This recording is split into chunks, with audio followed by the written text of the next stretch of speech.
Stéphanie Erken, bonjour ou bonsoir. Vous êtes chercheuse qualifiée FNRS en biologie moléculaire à l'Université de Liège, à la recherche de nouvelles thérapies, notamment sur le cancer.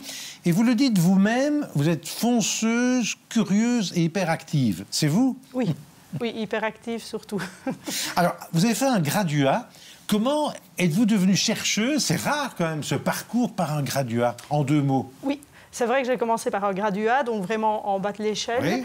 Et là, ça m'a vraiment permis, j'ai vraiment été convaincue que je voulais devenir chercheuse lorsque j'ai fait mon stage de fin d'études avec le professeur Benoît Mulkens, qui est maintenant à l'Université de Namur, mais qui a fait son doctorat à l'Université de Liège. Et lui m'a vraiment transmis sa passion pour la recherche. Et là, quand je l'ai vu au quotidien, je me suis dit que c'était ça que je voulais continuer. Donc j'ai continué des études universitaires et ensuite un doctorat. Sur les vaisseaux sanguins. Sur les vaisseaux sanguins. Oui. Qui d'ailleurs, moi je l'ai appris en parlant avec vous, apporte des nutriments aux cellules cancéreuses. Et donc, la tumeur crée des vaisseaux sanguins. Hein, c'est l'angiogénèse. Et c'était votre premier boulot par rapport au cancer et la recherche. Oui, exactement. Donc, en fait, une tumeur sans vaisseau sanguin ne peut pas se développer à plus d'1 millimètre cube. Oui. Donc, on doit vraiment comprendre comment la tumeur arrive à créer de nouveaux vaisseaux sanguins, attire de nouveaux vaisseaux sanguins, parce qu'eux amènent l'oxygène et les nutriments aux tumeurs, ce qui permet à la tumeur de s'épandre et de s'y disséminer. Oui. Alors, votre recherche actuelle, hein, ce sont les mitochondries, ces espèces de centrales énergétiques des cellules.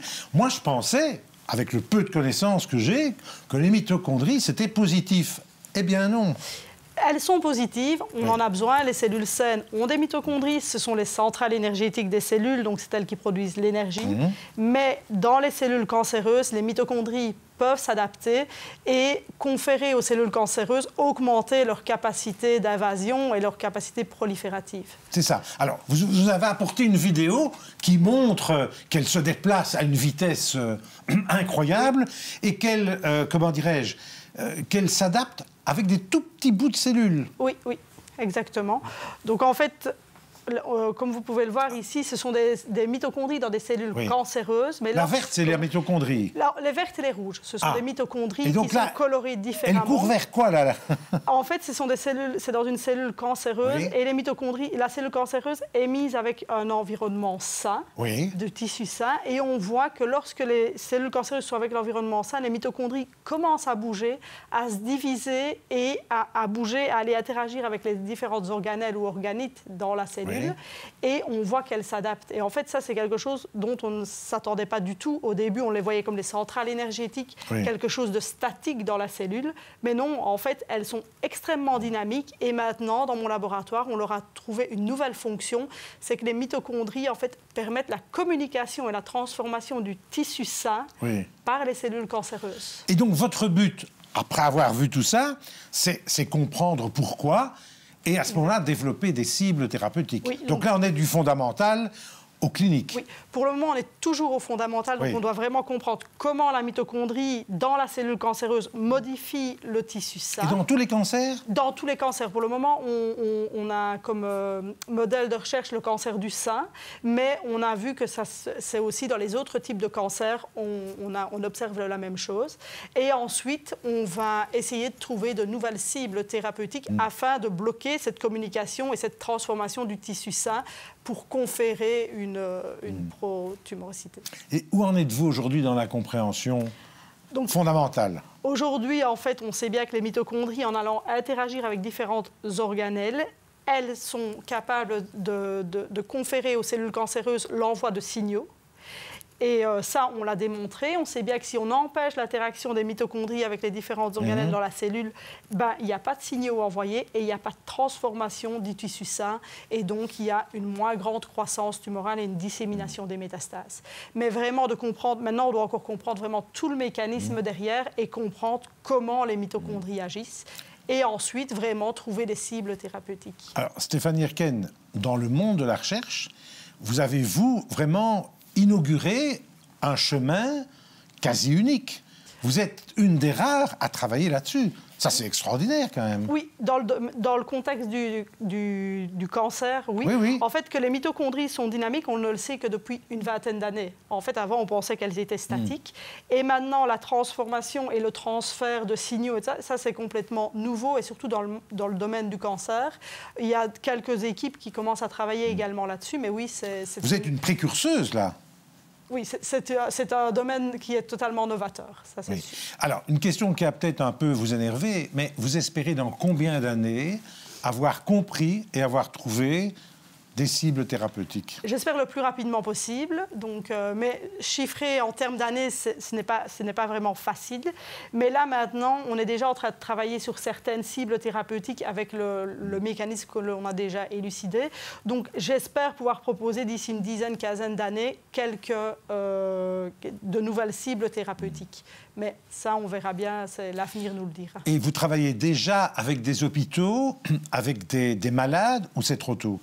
Avec des malades, c'est beaucoup trop tôt, mais à l'Université de Liège, dans l'Institut du Giga, nous avons la chance d'être vraiment localisés à côté du CHU, donc à l'hôpital. Oui. Et donc, il y a vraiment des interactions et des échanges de matériel et de connaissances avec les médecins. Mais au niveau patient, là, nous n'y sommes pas encore. Alors, j'imagine que vous êtes souvent dans vos labos avec vos mitochondries. Est-ce que c'est parfois fastidieux, ces recherches, puisque vous n'avez pas autour de vous une armée de laborantins, hein? Oui, non, mais on est beaucoup dans le laboratoire, donc dans le laboratoire avec mon équipe où on est pour le moment 4. Et alors, on a beaucoup de collaborations, aussi bien au sein en Belgique ou également internationales. Par exemple, j'ai fait mon post-doctorat en Italie et là, j'ai toujours des interactions très actives avec le laboratoire dans lequel j'ai fait mon post-doctorat, mais également avec des laboratoires aux États-Unis ou en Allemagne et en Espagne, que j'ai rencontrés, des gens que j'ai rencontrés pendant mes colloques. Mais votre vie, elle est quand même souvent dans vos labos. Vous mettez la main à la pâte. Oui. C'est compliqué de travailler dans un labo dans votre domaine. Oui, c'est vrai que ce sont des expériences fastidieuses. Et moi, même la nuit, vous m'avez dit. Certaines fois, il y a des expériences qui le demandent, mais c'est très rare. C'est très rare, on a une vie à côté. Mais c'est vrai que moi, je veux mettre la main à la pâte parce que je suis un labo jeune, vu que j'ai été nommée en 2023. Et donc, je veux vraiment mettre la main à la pâte avec mes doctorants parce que je veux vraiment faire un transfert de connaissances et leur montrer comment on fait certaines expériences et des expériences que j'ai mises au point pendant mon post-doctorat. Et donc, c'est plus facile que je leur montre et vraiment leur apprendre les techniques et les astuces. Alors, je me suis laissé dire que vous étiez très exigeante avec votre équipe, mais bienveillante. Oui. C'est du management particulier? En fait, on a une relation... C'est vrai que je suis très, très exigeante, mais dans la vie, dans tous les domaines, je suis quand même quelqu'un de très exigeant, mais bienveillante dans le sens où c'est vraiment un échange et on se connaît vraiment... On se connaît très bien, vu qu'on a des interactions, qu'on travaille ensemble.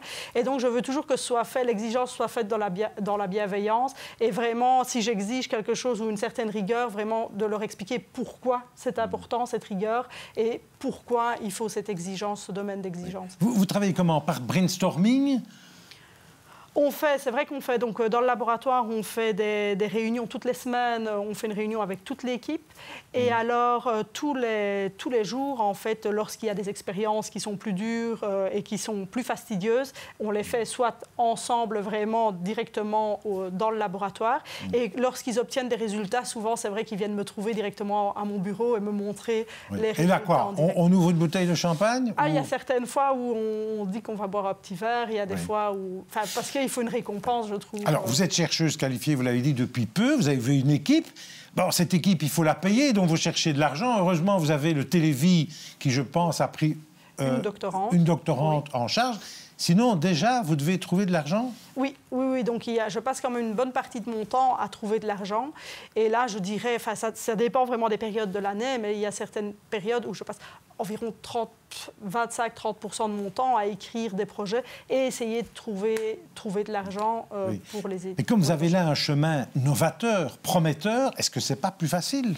Non, justement, c'est peut-être un peu plus difficile parce qu'on me demande beaucoup plus de preuves, de concepts. Et vu la nouveauté, il faut convaincre les pairs qu'en en effet, c'est solide. Donc, on nous demande des fois beaucoup plus de résultats préliminaires et beaucoup plus de résultats convaincants parce que c'est novateur et que c'est totalement inattendu. On ne s'attendait pas à ce que la mitochondrie envoie des signaux et modifie le tissu sain. Donc ça devrait quand même intéresser même comment dirais-je, les industries pharmaceutiques, non? Oui, mais on est toujours au niveau fondamental. Donc je pense que ça intéressera vraiment les industries pharmaceutiques lorsqu'on aura un peu plus élucidé le mécanisme d'action et lorsque on sera plus via une cible thérapeutique qu'on pourra nommer certaines cibles thérapeutiques. Alors vous êtes chercheuse à temps plein, même plus, mais aussi j'ai appris que le matin vous vous levez à l'aube pour aller nourrir vos vaches parce que vous vous occupez aussi d'une ferme, vous vivez dans un lieu extraordinaire, dans la forêt.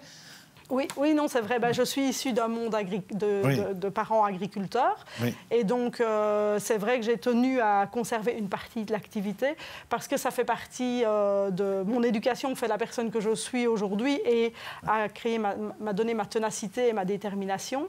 Et ça fait partie de mon équilibre et c'est quelque chose que j'aime bien. Ça fait partie de l'équilibre et ça nous permet de nous évader. Vous semblez très compétitive avec vous-même. Oui, ça c'est vrai. Avec moi-même, oui. C'est capital pour un chercheur, une chercheuse? Je pense qu'il faut savoir, il faut savoir se remettre en question et il faut tout le temps savoir se dire, je pourrais mieux faire, je pourrais... Et ça fait avancer les choses. Que si on reste vraiment sur nos lauriers, on n'avancera pas et on n'aura pas une grosse détermination. Bon, une recherche particulière, vous rêvez parfois du Nobel? Non, pas vraiment. Enfin, c'est vrai que ça fait rêver beaucoup de chercheurs, mais moi, c'est pas vraiment... ma plus grande fierté, ça serait d'avoir amené ma petite pierre à l'édifice. Si, par exemple, ma recherche permettrait de trouver une cible thérapeutique et de traiter les patients et de pouvoir traiter des patients et aussi aider les familles. Donc, c'est plus ça qui me fait rêver que le Nobel. Merci Stéphanie d'avoir été mon invitée. Vous pourrez revoir tous ces entretiens sur les sites de la Libre Belgique, de l'ADH et de l'Avenir. Bonne semaine, à mercredi prochain.